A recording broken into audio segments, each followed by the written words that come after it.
So this is degrees centigrade.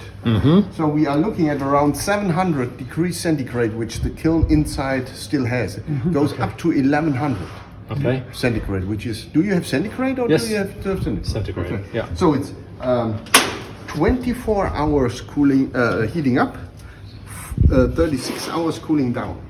Okay. So any of your products was in one of these three kilns for more than 60 hours. So the trick is, you have the lid pre-prepared like this.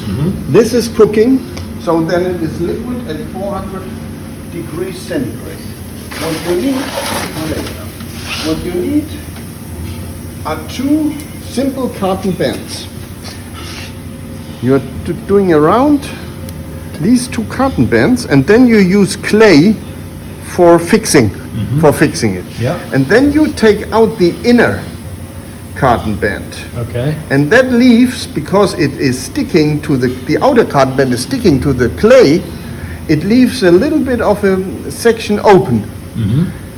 And that is where you pour the cooking pewter inside. Okay. And then it goes all around and melts into this section here. This is the so-called seamless attachment of a pewter lid. By hand. By hand. Yeah. This here is the clay, which is firing in color yellow.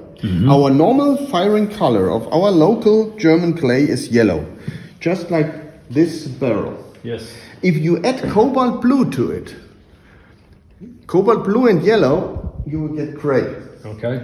So in this basins, we are mixing the accurate color. This is untouched because it's just yellow, no extra ingredients. And here's the gray section. See? Okay. It's not that full yet, and it's so deep you would stand upright inside. Okay. So it's around 2 meters. And once a year, Phil, we pick somebody from the company to clean this hole.